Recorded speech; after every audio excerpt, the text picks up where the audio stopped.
What's up everybody, Matt Maran here for another weekly updates. There's lots of exciting news to go over here this week, some really big debuts and some sad farewells as well, so stay tuned for all that. But before I get into all the news here this week, I first want to mention I'll be doing my usual weekly live stream. It'll go back to Sunday night here this weekend at 9 p.m. Eastern time, so join if you can. It's always a great time hanging out and talking cars with all of you. But getting into the news here this week, the first big surprise here this week is that Jeep dropped the huge news that is going to be great news for anyone that's not someone that ordered a Wrangler 392 Final Edition. Everyone else will be very excited. Those people will be pretty upset because they announced that the Final Edition is returning for the 2025 model year. And they've found a way to keep the V8 in production here. So the head of Jeep North America said, when news broke in March that the Jeep Wrangler 392 was roaring off into the sunset, the comments, coverage, and conversation showed us that the Jeep community isn't quite ready to say goodbye to the V8 powered Wrangler. Jeep brand listened and will continue the 392 Final Edition into the 2025 model year. And by the way, this 2025 isn't just like 2025s being built in 2024 to, just still end V8 production this year. They said that production of these ones will begin in the first quarter of 2025. So they are officially going through into the next year with V8s. Which previously they weren't going to do, and there's no production cap mentioned, by the way, either for this Wrangler 392, unlike the last Final Edition. And so as exciting as this news is, this is a bit of a marketing spin here, because they're like, oh, we heard the cries for the V8 and we're bringing it back. But the reason why the V8 was going away was not because people wanted the V8 to go away. No one ever wanted the V8 to go away. It was that emissions regulations were having the V8 go away. And so, I don't know how they've figured out how to get past this. I don't know if maybe the 4xe sales of Wrangler and Grand Cherokee and stuff are enough to maybe lift their CAFE averages to keep this around, similar to how, all the electrics and hybrids from Ford are what's enabling the V8 Mustang to survive. I don't know if it's something like that they ran the numbers and found a way to keep this around in this model in particular, or if this is a trend we're going to see of Stellantis doing a 180 and bringing the V8s back to everything. We'll have to wait and see. Yeah, it's also could be that Jeep is just going to pay the fines, and maybe there's no price listed for this, I don't think, so maybe they're going to jump up the price a bunch and just say, hey, sure, well, we'll cover the fines with just a super high price tag and, still build it for people who have, the blank checks to write. It's also possibly a gamble that they think maybe if Trump gets reelected in November that he'll throw out any kind of regulations here, and then Jeep will be free to do whatever they want in 2025 and beyond. We'll have to wait and see how this all plays out. But anyway, this is, again, something will be very interesting to watch as we go forward here. We're going to have announcements in the next few weeks about everything else coming back in Stellantis with the V8, especially what about the new Charger? It's a multi-energy platform, of course. We have the Hurricane 6 already confirmed for the new Chargers. Maybe they find a way to put the V8 back in that, even though the V8, even in 392 form, would be a downgrade over the Hurricane 6 from a power standpoint. So unless they find some real miracle to get the Hellcat motor back into production, I feel like it's still probably not going to happen for the Charger, but we'll see. I'm sure there'll be a lot of people that would happily have a slower V8 just to have the V8 sounds and say you have a V8 in the new Charger, and might help to increase the excitement for the new Charger a little bit. We'll have to see how this all plays out, but I was not expecting this to happen. So this is a very interesting development. It's fun whenever the automotive news sometimes really comes out of the blue and surprises us. But anyway, another company that's continuing to keep big engines alive and really keep them alive is Bugatti, who I believe can now claim to have the biggest engine currently in a production car with the debut of the Bugatti Tourbillon this week. And so we've already heard about the amazing naturally aspirated V16 engine this thing has, which is an 8.3 liter 64 valve engine that does 1,000 horsepower on its own, along with 664 pound-feet of torque. We do learn that the red line, though, is 9,000 RPM, which is still amazing, but a little lower than the 10,000 to 12,000 RPM red line we heard rumors of, in the past year or two here. But it doesn't stop there, though, with this one not having any turbos this time around, meaning it relies now on electric motors to boost the power beyond the old Chiron with a 600 horsepower dual motor setup in the front and another 200 horsepower rear electric motor that all combine with the engine to make 1,800 horsepower total, and it all runs through a new 8-speed dual clutch automatic. It provides a 0 to 62 mile per hour time of just 2 seconds flat, a 0 to 124 mile per hour time of under 5 seconds, 0 to 186 miles per hour in 10 seconds, and a top speed of 277 miles per hour. It also has a 25 kilowatt hour battery pack that powers those electric motors to provide about 37 miles of electric range for when you want to be a little more subtle in your very non-subtle Bugatti. But while the numbers are impressive, Bugatti's design director told Autoblog that yes, obviously it will be extremely fast. But I don't really like to talk about the numbers. It's more about how you feel in the driver's seat, the sensations, the haptics of the switchgear, the smell of the leather, and the sounds and the vibrations of the engine. It's an emotional experience that can't really be expressed in numbers. And speaking of leather and switchgear, check out that interior. It is really a beautiful thing, especially if you're someone who doesn't love the screen takeover we've seen with everything else these days. There is a screen at the top that hides away and isn't even needed, they say, to access any of the car's main functions, but does have modern conveniences like Apple CarPlay and other stuff, parking sensors and all that for people who want that. But the rest is pure analog goodness, something that Bugatti focuses on because they've said in the past how these vehicles need to work, at car shows and concourses and things like that for decades to come, and so they don't want to have a bunch of screens that you're reliant on. Other things to note is that it's using a new carbon fiber monocoque with giant dihedral doors, which is the first Bugatti to have vertical doors since the old EB110. The suspension is totally new and 45% lighter, as is the styling, of course, which is gorgeous in my opinion. It's also lighter than the Chiron, amazingly, although they didn't specify how much lighter, but the engine, of course, is a lot lighter, not having all the turbos and the plumbing to go along with that W16 engine of before, but you have the electric stuff here as well. So I'm impressed that even despite the addition of the electric stuff, this is coming in lighter here. So sadly, though, they confirmed that the 50% lower production we are hearing compared to the Chiron is actually happening. So only 250 of these will be built now compared to the 500 of the Chiron, and prices will be starting at $3.9 million when they begin production in 2026. That's assuming that the entire run isn't already sold out, because I'm sure that's probably going to happen pretty quickly here, because even though it's $4 million, when you're talking about something that is this limited, it's probably not going to be hard to sell all of those. But what an impressive car that is, and that is another one that is getting added to my dream car wish list. So anyway, cool to see that. And getting back to another surprise that I never thought I'd be reporting on here, it appears that there's a decent chance, this is not confirmed, but a decent chance that the Mitsubishi Lancer could make a return, possibly even with an Evo version someday, along with the Montero also making a comeback from Mitsubishi. So the reason for this hope is that Car and Driver discovered recently that Mitsubishi has renewed the trademark for the Lancer Sportback name here in the US alongside a renewal of the Montero name.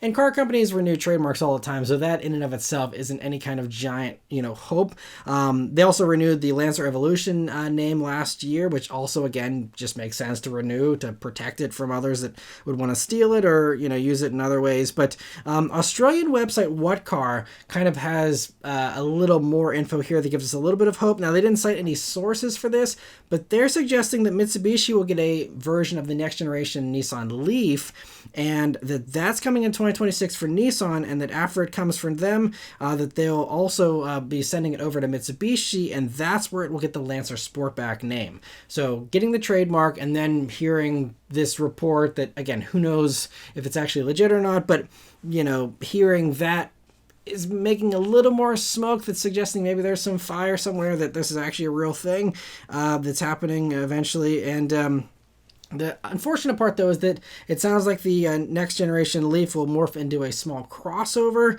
for its new generation, so using the Lancer name here is only slightly better than the Eclipse Cross monstrosity that was, forced on us. And, at least it's the Sportback and it's Lancer, not Eclipse, but still, not the best. But if they do decide to put an Evolution version or that nameplate on something like this, then it better be wild. There's a lot of really fun little small crossovers that are quick. So, there's potential there, but hopefully they would not phone it in if they actually chose to use the Evolution name. And What Car does note that Mitsubishi has said in the past, which is true, that they plan to double their lineup here in the US by 2030. So they do have aspirations to bring out new models. And, they like using some of the heritage names. So there's a good chance that Lancer Sportback, could actually come back here. And Mitsubishi has said that they will debut an EV here by 2030 as well. So, we have those official things from Mitsubishi, and then there are rumors about the Leaf and stuff, and the trademarks. It all kind of forms together a somewhat solid basis that, this could actually be a thing that's happening. We will see. Now, the Montero, we don't have any other info on, but I mean, there's lots of things they could pull from for that, as far as whether it's from Nissan and just, take the Frontier and do something with that, or whether it's something else. I don't know, but anything that's actually legitimately off-road capable with a Montero name on it, I think would be, a no-brainer and something, well worth doing for Mitsubishi. So we'll see. But anyway, very interesting to hear that report. Maybe Mitsubishi is not dead yet with the stuff in their lineup here. But speaking of Nissan, though, they revealed the 2024 Nissan Z Heritage Edition this week, which gets that front bumper that we saw last fall in Tokyo on a concept, along with slightly wider fenders and retro wheels and graphics. And it's a cool combo in my opinion, but otherwise it's based on the regular Z Performance trim below the Nismo version. And sadly, there's nothing at all unique on the inside, which is a little bit of a phoned-in thing. Like, you think they could have at least done some unique stitching or done something, a little retro inspired on the inside there, maybe some new graphics for the digital gauges. Literally, you could hire someone on Fiverr to come up with some new gauge graphics or something. But anyway, didn't want to bother with that, but it's going to be available here on with both the manual and automatic transmission, and they say it'll be limited production, but they didn't say how limited it's going to be. But with how few Zs are already being sold, I feel like it's already limited production already, and hardly anyone's buying them, so it's kind of a moot point. But for anyone that is considering one of these, the price tag is going to be about $6,000 more than a regular Z, which also is going to contribute to the limited appeal for this, I think. It's going to be starting at $59,135. So if you like the Z Performance and didn't want to spend $6,000 on the aftermarket to put something of your own together, you have this. Again, I don't think this is going to do well, but I like it. It's just, again, I think the pricing's out of whack, and I just wish Nissan would do a little more. But anyway, moving on here. After last week's leak of the 2025 BMW X3, this week BMW has fully revealed the vehicle officially, but this week it's just in the 30 xDrive and the M50 xDrive versions. We don't have the plug-in hybrid one that we saw in the teaser last week with the charge port in the front of the fender there. But anyway, the design still looks fine to me up front, but the back end is definitely going to take some time to get used to. Good news, though, is if you don't like the crisscross grille, it's only on this lower version. The M50i version still has to be weird, though, unfortunately, with horizontal slats instead of the traditional vertical ones. I'm not sure why, they had to be different there, but there you have it. And if you want visible exhaust tips, that's only on the M50i version as well, or M50. They got rid of the I recently, which is going to trip me up here. But the electrified version, I'm guessing is going to come at a later date. We will have to see, but shouldn't be too far behind. And so as far as all the X3s here, they're 1.3 inches longer, 1.1 inch wider, and 1 inch lower than before. And inside the interior is another departure for BMW here, retaining really only that now familiar screen setup and a few of the controls lower there, but otherwise throwing out basically everything else for a more simple, but in my opinion, not very luxurious looking interior, at least as far as the dashboard's concerned. Air vents are minimized there and shoved in the doors, and that doesn't seem like a great idea for cabin comfort either. But mechanically, the 30 version runs a revised 2-liter Turbo 4 that still does a familiar 255 horsepower and 295 pound-feet of torque, the same as the 3 Series, and like the sedan, it uses the Miller cycle now, along with the 48-volt mild hybrid setup for better efficiency, but there's no fuel economy estimates for these yet. They did reveal that it'll still do a 0 to 60 time in 6 seconds, and the M50 version gets a revised 3-liter inline-6 turbo, which is great to see that a 6-cylinder is still available here. And it too gets the 48-volt system and now does 393 horsepower and 328 pound-feet of torque, which is 9 more horsepower and 59 more pound-feet of torque than the old M40i version. But the 0 to 60 time continues to be 4.4 seconds still. They both run through an 8-speed automatic, which I think is still also the ZF1 still. And other improvements are increased rigidity and a wider rear track, plus new tuning for more precise steering and stability, they say. All the same bits you'd expect to continue on do, like the adaptive suspension, the upgraded brakes, M Sport differential, all that stuff on the M50 version. And so the new X3 starts at $50,675 and goes up to $65,275 for the M50 version. And production will begin in South Carolina in the fourth quarter of this year. Audi has revealed the refresh for the E-Tron GT this week, and like you might have expected, it gets all the same improvements here as the Taycan got just recently with its refresh. So there's the higher capacity battery here, going from an 84 kilowatt hour pack of usable storage to 97 kilowatt hours, while still being lighter and smaller and more efficient, with Audi claiming up to 375 miles of range on the easier WLTP test cycle in Europe. It also charges faster, going from an already fast 270 kilowatt peak charge rate to now 320 kilowatts. And it can do that also across a wider temperature range now, and it can go from 10% to 80% now in 18 minutes. There's also now 3 trims. The S is the standard one that does an impressive 671 horsepower already, which is a huge upgrade from the old base model's already powerful 523 horsepower. And the 0 to 62 mile per hour time drops by a half a second to 3.4 seconds now for that one. And all of these get these huge power bumps thanks to these more efficient electric motors that, again, we talked about more with the Taycan when that came out. But the next step up here is the RS version that does 94 more horsepower, jumping to 845 horsepower now in a 2.8 second 0 to 62 mile per hour time.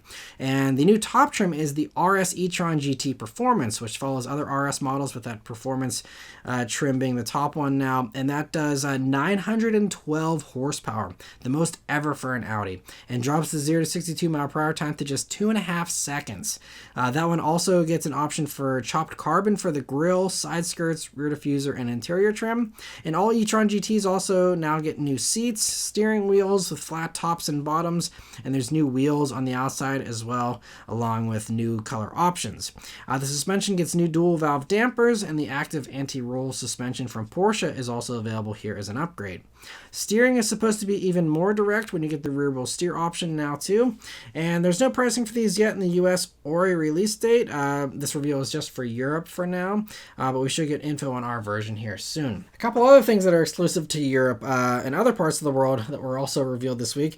First up was the Smart Number 5, which we see thanks to the Chinese government's regulatory site here. So as you can see, they're abandoning their small car roots and going bigger with these new models, and this one is the biggest yet, almost as big as a Tesla Model Y in fact. It uses the same Geely platform as the Volvo EX30 and the Polestar 4, and it's pretty impressive with an 800 volt electrical system that allows a 10% to 80% charge in just 15 minutes, which I think is actually the fastest that I think I've seen, or it's like neck and neck with the fastest stuff out there. That's impressive. And it's not a small battery either, with Autocar finding the specs for this thing, including 341 miles of range on China's testing cycle. And the other impressive but bizarre spec that Autocar found is that the motors have the potential to do up to 637 horsepower. Now that's rating the motors individually. We will see if their peak is the same and can actually provide that amount of power, or if it's a little bit less. But still, I mean, we're talking about a smart car. The Smart brand, I mean, I know, again, they're doing other things. It's not just like these tiny little clown cars anymore, but like, it's like, why is everything got to be so fast? Even a smart car now has 600 horsepower. Like, this just, I don't know. There's like something weird going on. Like, why is everything having to have so much power? It's so strange. There are slower versions here, but even the slowest one still does 335 horsepower. Where's the 150, 200 horsepower ones? I mean, you know, especially with electric motors, that would still be quick. Anyway, I will move on. But one other car that seems a lot more sensible that sadly, at least right now, we don't think we'll be getting in the States is the Fiat Grande Panda.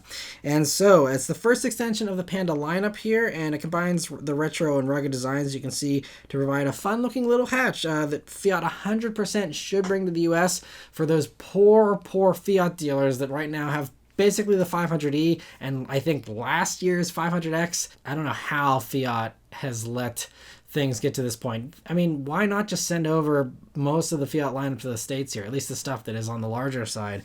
And this is another one that I think 100% would be a great little like Subaru Crosstrek competitor. But as of right now, they're only committing to sales in Europe, the Middle East, and Africa. But we'll see. There's still time. And we don't even have any interior pictures here. They're just starting to roll out, some first few pictures of this thing. We don't have mechanical info or anything. So there's still more to come, and I'm hoping that, they toss these Fiat dealers a bone here in the States and, bring this over here. I think this one would actually has a good chance of selling, especially since they say it'll be offering both hybrid and electric variants. That's the only mechanical info we get. But, if there's going to be hybrid, that's what every American seems to want currently. So I think that, would actually do really well. And could beat the Subaru Crosstrek to the punch as far as the hybrid thing here. We'll have to see. So fingers crossed we actually get that one. And that'd be great to see here on American streets. And one thing that we won't probably be seeing much longer on American streets is Fisker's vehicles. So Fisker finally did what we were expecting this week and filed for Chapter 11 bankruptcy. And it's, I'm never happy to see a car company struggling or going under. But, we all kind of saw this coming with all the giant, issues with the ocean and the company in general. It just, we knew this wasn't heading in a good direction. And so it seems like they're going to try and find a way to stay in business. I'm not sure why they're bothering. I mean, they have some promising ideas. The Pear seemed cool. And, the Alaska, I think is the name of the truck they wanted to come out with and stuff. They had some cool ideas, but if it's all going to be this half-baked, glitchy stuff, even in the early days of like Tesla and the other EV, companies, nothing ever was this bad, so this is truly a different level of, a rough start, if you want to call it that. And I really don't think anyone's optimistic about their future anymore here. So their spokesperson blamed the bankruptcy on market and macroeconomic headwinds that are affecting everyone in the electric industry, which is true to a certain extent. Everything is slowing as far as EV adoption. It is still growing, but at a slowing rate as we convert over from, all of the early adopters that already have their cars to now convincing people that are on the fence as we go towards this mainstream adoption. But we are still heading in that direction. And, so this is, I understand that a little bit, but even in perfect market conditions, I don't think Fisker ever really had a solid chance. Because, most people could see the writing on the wall. They could see these issues. You heard about them. I mean, there's, big NHTSA investigations and, all the very dangerous things with the ocean being problematic, to put it lightly, and outright dangerous in many cases as well. And so, I think that anyone who knew how to Google would know to stay away from Fisker. And so, it'll be interesting to see what happens to the company here. Whether someone else tries to buy them out, buys their designs. The last, Fisker Karma stuff, then got turned into Karma Automotive, and they're still trying to sell, 10 cars a year or whatever, and building hype for something that has no hype. So maybe, they will also buy the assets to this stuff, or someone else will come in. I don't know. We'll have to wait and see. But very interesting and unfortunate to hear that. Again, I wish them all the best. But it just seems like they tried to rush it and it didn't pay off. Another vehicle likely coming to an end is the current generation Porsche 718 Boxster and Cayman. According to a supposed screenshot here from a Porsche dealer portal posted to X by user Zernin Dubé. And so according to this post, Porsche is planning to end production of the cars in October of 2025. So you still have over a year here to get your order in. But by that time, a new electric version, will be up and running to replace it in the lineup. And now's your chance if you want one new and you have the money, get your order in while you can here. It also sounds like, according to that leaked screenshot there, that they are also pushing the manual transmission because I guess there's limited PDK availability for whatever reason. So, hopefully a lot of these last ones that get built are manuals. That'll be great. So interesting to hear that. We will see. I mean, it says currently planned. Maybe they'll extend it out. We'll see. Everyone's flipping all their plans up, left and right, up and down. So who knows what to expect. But as of right now, that's what to expect as far as 718s. And there's a big update here for the Corvette community this week that also involves a retirement, but this time for a person. So it was already announced a couple of months ago that the Corvette executive chief engineer Taj Jukhtar would be retiring. But this week we found out who his replacement's going to be. It's going to be Tony Roma, who is, in addition to working on Corvette programs in the past, was the lead engineer for the ATS, CTS, Celestiq, and the new CT4 and CT5 Blackwings. So we know for sure the next Corvette is going to be a very good handling vehicle.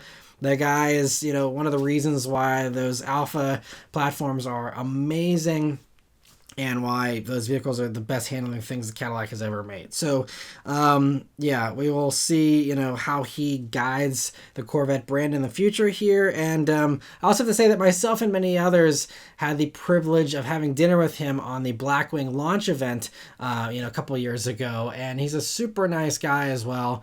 Was really great talking with him, and really happy for him personally that, he was able to get this very prestigious position. And with the announcement, he said, "I'm approaching this opportunity with deep respect and admiration for the hard work from those who came before me, going back to the first generation Corvette in the 1950s up to this day. Corvette earned and continues to earn its place in American car history thanks to the people behind it like Tad Schechter. These are big shoes to fill, but we will work every day to continue the strong legacy this nameplate deserves." So it'll be interesting to see, if they continue on with the plans of having Corvette kind of become a sub-brand, according to rumors, that there's going to be some type of like Taycan fighter and some type of Cayenne SUV fighter, in addition to what was confirmed to be a next generation Corvette still powered by gasoline and a V8. So, we'll see. Plans can change.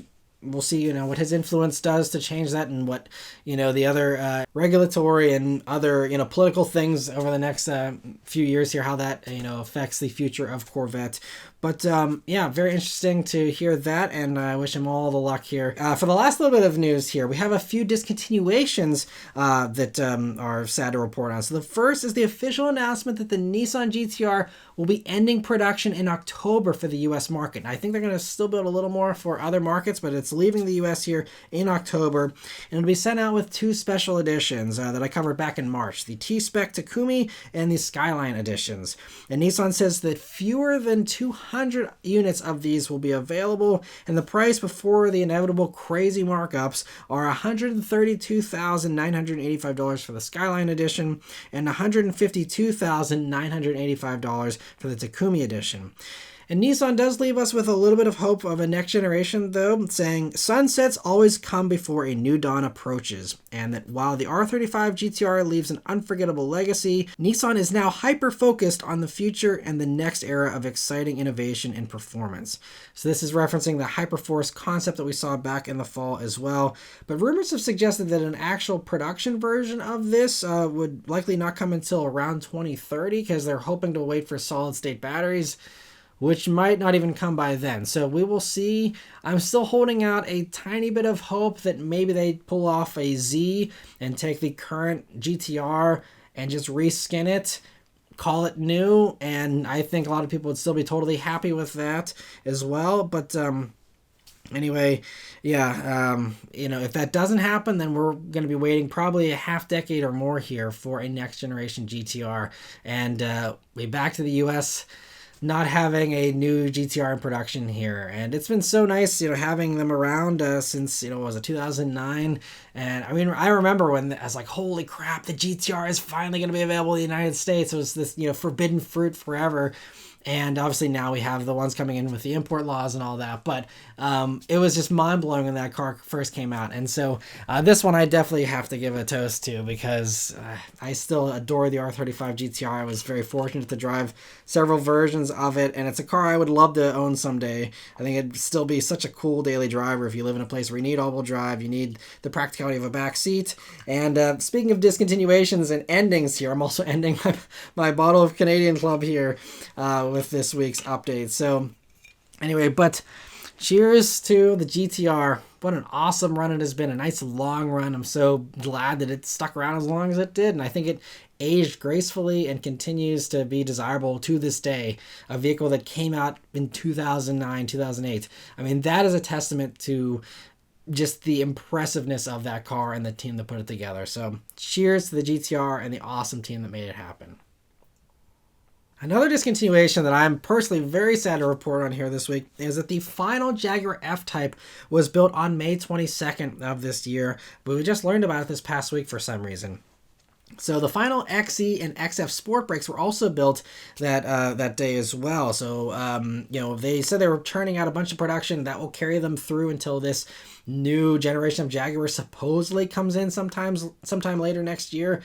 we will see, but hopefully this, they got enough inventory there to last them for the next year or more, but might be a little dicey for Jaguar dealers there sometime in 2025. But anyway, this unique Giola green car that's pictured there is the last one, and it's going straight into the Jaguar Daimler Heritage Trust Collection. So don't know if that one will ever even see the streets, but, it's good that they're preserving the last of what was an amazing car. And over the last 11 years here, Jaguar has built 87,731 F-Types, which is about 12,000 more than the old E-Type. It's an awesome car. I've always loved the F-Types. Anyone that's been watching the channel for a while knows that full well. But happy I was able to test out a couple of them over the years, and I've always wanted one. I'm hoping someday when I don't need a back seat anymore, that can be a car that I can maybe own someday. But man, it's such an awesome car that again made its mark in the automotive history books. I think, it was one of the first to really introduce the crazy crackling and popping that is now commonplace among many other cars. The F-Type was really, in my opinion, I think the first one to do that. And I mean, just the attitude of that car, the awesome marketing, just everything about it. I mean, it was just so fun when that car first came out, and what an awesome run it has been as well. And it's gone out. This final one was built with the V8, so it went out with a roar all the way to the very end here. And so cheers to the F-Type on another great run, and it'll be another one. I'll be sad to see it go. And the last discontinuation news we got this week was more of a surprise, and that is that the Volvo S60 is being discontinued now. And so Volvo told Road and Track that after 5 years, Volvo Cars is ending production of the S60 sedan in Ridgeville, South Carolina at the end of June 2024 for the US and some other markets to focus on the all-new EX90. And it's a shame because apparently S60 sales are up 255% this year. I guess maybe that's people snatching up some of these ones, hearing about this coming to an end. But I think part of it is also due to the nicely improved plug-in hybrid version that just came out last year. It now has 41 miles of electric range, 455 horsepower. I reviewed one back in the fall. I loved it. It was great. And it's not expensive. I think it's like 53 grand. It's a really good value. I mean, again, I praised it for 25 minutes straight, back in the fall. You can go watch that video if you're curious. But it makes a lot of sense, at the price tag that it has, especially when you factor in the credits and stuff. And I think that's part of why I hate whenever this happens, when a car gets really good and then they kill it off. It's finally I think the S60 was so underappreciated all these years, and now it's finally getting some recognition. Finally, sales are improving significantly, and then they go and kill it.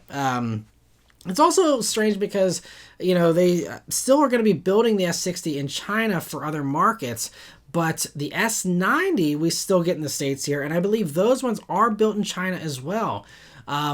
So why they can't do the same thing for S60 that they did for S90? I'm guessing, there's talk that they've been wanting to get rid of the sedans in the Volvo lineup in general. I'm surprised we still even have S90 for that matter, but it's, I guess, some of that as well.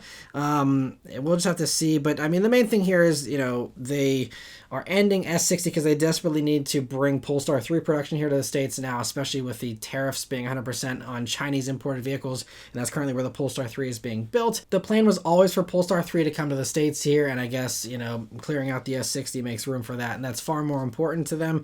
And that's understandable. But it's just, again, a shame that just as S60 is finally starting to get some momentum here, it gets killed off. But anyway, so cheers to the S60. Another great car I think is underappreciated, and another one that in my opinion will actually be missed as well. So cheers to the S60. And lastly, I want to thank everyone that's a member of the Maran Motoring Club. So we did have one new member that joined this past week. So a big thank you and welcome here to new member Ben Camp 4. I hope you're enjoying the perks here so far. Thanks so much for your support. I really appreciate it. And cheers to Ben Camp as well.